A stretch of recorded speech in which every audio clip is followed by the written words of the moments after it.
Assalamualaikum warahmatullahi wabarakatuh. Selamat pagi anak-anak. Untuk mengawali pembelajaran kimia hari ini, kita berdoa supaya lancaran dan dimudahkan dalam menyerap materi yang nantinya Bapak ajarkan. Berdoa menurut kepercayaan dan keyakinan masing-masing. Dipersilahkan. Amin.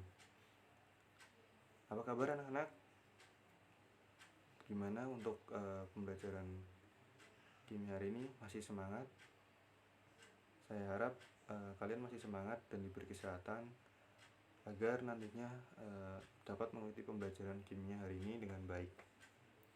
Nah, untuk materi dan PPT-nya sudah Bapak share di Microsoft Teams. Dari kalian bisa mengunduhnya atau melihatnya. Dan untuk pertemuan hari ini ada dari kalian yang tidak masuk. Oke, kalau ada yang tidak masuk, kita bersama-sama doakan supaya teman kalian ini bisa mengikuti pembelajaran kimia atau pembelajaran lainnya seperti biasa dan diberi kesehatan tentunya ya. Nah, untuk pertemuan hari ini kita akan membahas tentang ikatan kimia.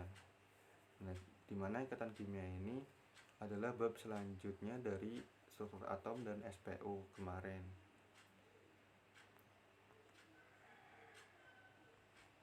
Nah, untuk indikator pencapaian kompetensinya, yang pertama menjelaskan kecenderungan unsur untuk mencapai kestabilan. 2. Menerapkan struktur Lewis dalam ikatan kimia. 3. Menjelaskan proses pembentukan ikatan kimia. Dan terakhir, menyajikan proses pembentukan ikatan kimia pada beberapa senyawa dalam kehidupan sehari-hari. Nah, untuk materi kimia sendiri dibagi menjadi 4. Yang pertama ada kestabilan atom, ikatan ion, ikatan kovalen, dan ikatan logam. Ada yang tahu apa itu ikatan kimia? Oke, kalau belum tahu, Bapak jelaskan secara perlahan. Nah, ini kalau gambar ini ada yang tahu? Nah, ini adalah gambar garam. Nah, garam ini merupakan salah satu contoh dalam kehidupan sehari-hari pada ikatan kimia. Ikatan kimia ini merupakan cara yang dilakukan suatu atom untuk berikatan satu sama lain. Nah, unsur-unsur yang terdapat pada SPU tidak terdapat atau jarang dalam bentuk bebas. Kita ambil contoh seperti besi dengan lambang Fe terdapat pada mineral hematit Fe2O3, magnetit Fe3O4 maupun limonit HFeO2. Secara alamiah, besi ini tidak terdapat pada keadaan besi murni. Kenapa? Karena besi murni itu tidak stabil, maka besi ini cenderung membentuk suatu senyawa agar besi itu lebih stabil. Nah, mengapa unsur jarang? Unsur yang jarang ini ditemukan dalam keadaan bebas. Ada yang tahu? Ya, karena dalam bentuk bebasnya unsur itu tidak stabil dan cenderung membentuk ikatan dengan yang lain. Nah, berikutnya ada kestabilan gas mulia. Pada SPU terdapat unsur-unsur yang stabil. Nah, unsur-unsur tersebut terletak pada golongan 8A, yaitu golongan gas mulia. Kenapa? Karena untuk elektron valensi dari golongan 8A ini memenuhi kaidah oktet dan duplet. Dan itu akan kita bahas hari ini. Tapi sebelumnya, menurut Lewis ini kestabilan gas mulia berkaitan dengan konfigurasi elektronnya.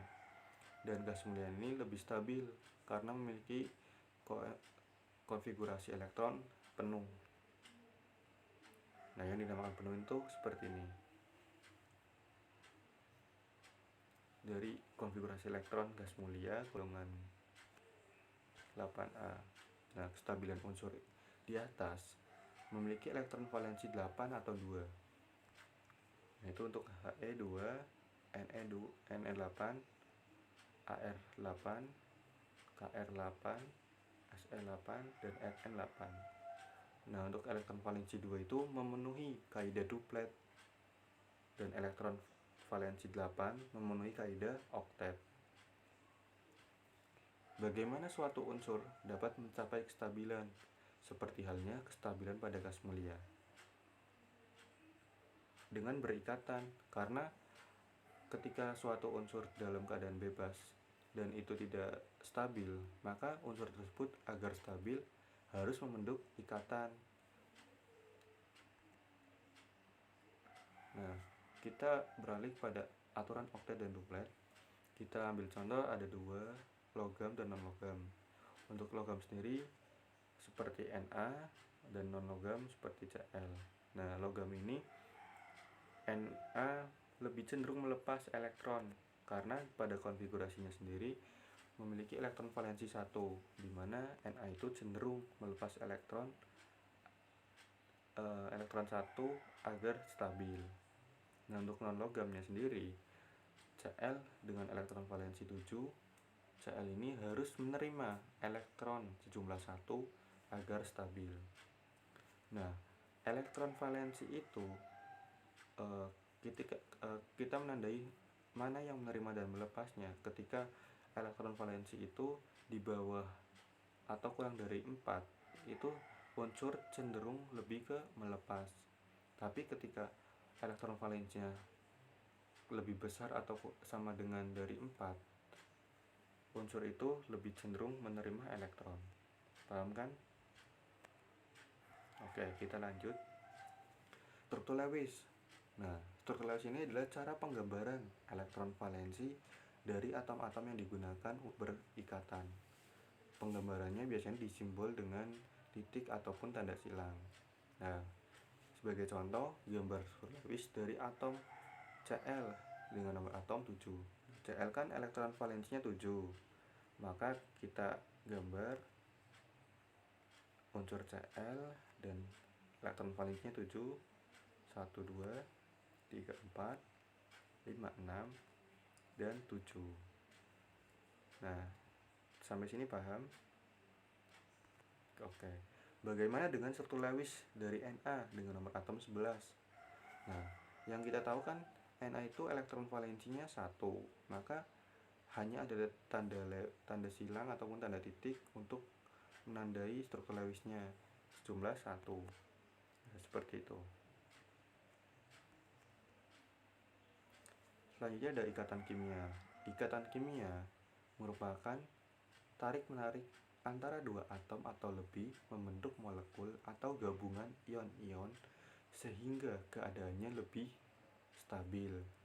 Nah, ikatan kimia ini terbagi menjadi 3: ikatan ion, ikatan kovalen, dan ikatan logam. Ikatan kovalen nanti dibagi lagi menjadi 4. Ada ikatan kovalen tunggal, ikatan kovalen rangkap 2, ikatan kovalen rangkap 3, dan yang terakhir ikatan kovalen koordinasi. Ikatan ion terjadi karena gaya tarik-menarik antara ion yang berbeda muatannya, atau lebih sering disebut gaya elektrostatik. Nah, terbentuknya ini antara unsur logam dan unsur non-logam. Nah, unsur non-logam ini cenderung menerima elektron dan membentuk ion bermuatan negatif. Dan unsur logam ini cenderung melepas elektron dan membentuk ion bermuatan positif atau lebih sering disebut dengan kation. Nah, untuk pembentukan ikatan ion nih, kita ambil contoh. Nah, untuk pembentukan ikatan ion nih, kita ambil contoh NaCl, di mana Na ini memiliki elektron valensi 1 dan harus melepas agar stabil, melepas elektron. Nah, untuk Cl sendiri memiliki elektron 7. Cl ini harus menerima sejumlah elektron yaitu 1 agar stabil. Dan di PPT itu ada reaksinya dan ada konfigurasi kulitnya, bisa diperhatikan. Nah, selanjutnya ada sifat senyawa ionik. Yang pertama, kristalnya keras tapi rapuh. 2, titik didih dan titik lelehnya tinggi. 3, larut dalam air. Dan yang terakhir, bersifat elektrolit atau dapat mengantarkan arus listrik pada lelehan dan larutannya. Selanjutnya ada ikatan kovalen. Nah, ikatan kovalen ini terjadi akibat pemakaian pasangan elektron secara bersama-sama oleh kedua atom, di mana Hal ini dikemukakan oleh James Bradley pada 1990. Nah, syarat dari ikatan kovalen yang pertama, sama-sama menangkap elektron, baik unsur A ataupun unsur B. Dan yang kedua, sama-sama unsur non-logam. Nah, kalau ikatan ion kan menggunakan interaksi nyata antara unsur logam dan non-logam. Kalau ikatan kovalen sesama non-logam. Nah, ini ada ikatan kovalen. Contohnya pada HCl, di mana Cl harus menangkap satu kaidah oktet yaitu 8. Dan H ini harus menangkap satu elektron agar mengikuti kaidah duplet yaitu 2. Nah, itu ada struktur Lewisnya, ditandai adanya pemasangan elektron secara bersama. Lanjut kita ke ikatan kovalen tunggal. Nah, ikatan kovalen tunggal terjadi bila terdapat satu pasang elektron yang dipakai bersama. Sama halnya seperti sebelumnya yaitu HCl. Nah, itu ditandai dengan tanda strip 1 pada reaksinya. Kalau ikatan kovalen rangkap 2 terdapat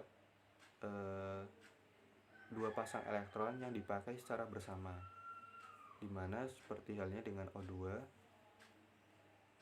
itu ada struktur Lewisnya, yaitu pemasangan elektron secara bersama sebanyak 2 pasang dan ditandai dengan strip 2. Nah, selanjutnya ada ikatan kovalen rangkap 3, dimana terjadi bila terdapat 3 pasang elektron yang dipakai bersama seperti N2.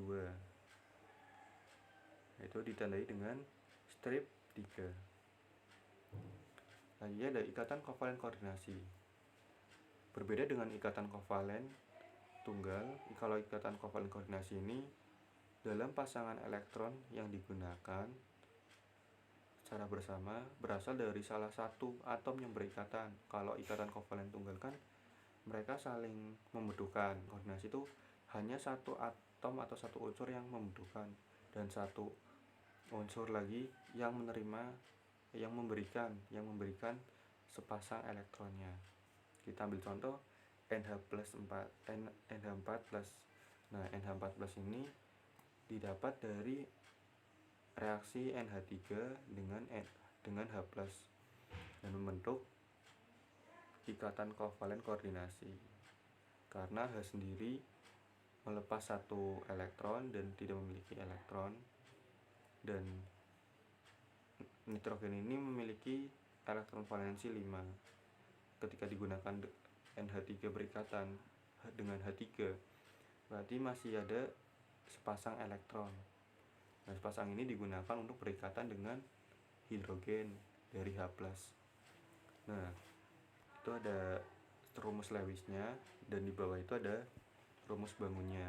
Nah, ditandai dengan tanda panah biasanya. Tanda panah dari atom yang melepaskan sepasang elektron ke atom yang menerima. Selanjutnya ada ikatan logam. Nah, ikatan logam ini adalah ikatan yang terbentuk akibat penggunaan bersama elektron-elektron valensi antar atom-atom logam. Contohnya logam besi, seng, dan perak. Nah, untuk ikatan logam ini berbeda dengan ikatan ion ataupun ikatan kovalen. Salah satu teori yang dikemukakan untuk menjelaskan ikatan logam adalah teori lautan elektron. Nah, namanya saja ikatan logam ya, berarti interaksinya antara sesama logam. Nah, sifatnya sendiri yang pertama, sifat mengkilap ada pada logam dan konduktor listrik yang baik, konduktor panas juga, titik leleh tinggi, bersifat keras dan mudah dibentuk. Yang terakhir memiliki lautan elektron. Nah, bersifat keras dan mudah dibentuk ini berbanding terbalik dengan senyawa ionik. Nah, kalau ionik kan keras tapi rapuh, berbeda dengan senyawa logam. Nah, sampai sini paham ya anak-anak? Oke, kalau paham, untuk Tugasnya sudah saya bagikan di Microsoft Teams, dan kalau ada yang kurang jelas nanti saya bagikan soalnya pada grup WhatsApp saja. Nah, untuk pertemuan hari ini kita banyak belajar tentang ikatan kimia, mulai dari kestabilan atom, ikatan ion, ikatan kovalen, dan ikatan logam, dan juga beberapa sifat-sifat dari ikatan tersebut. Nah, mungkin untuk pertemuan hari ini saya cukupkan. Semoga ilmu yang kita dapat bermanfaat dan bisa digunakan di kemudian hari. Oke, untuk mengakhiri pembelajaran kita berdoa menurut kepercayaan keyakinan masing-masing. Berdoa dipersilakan.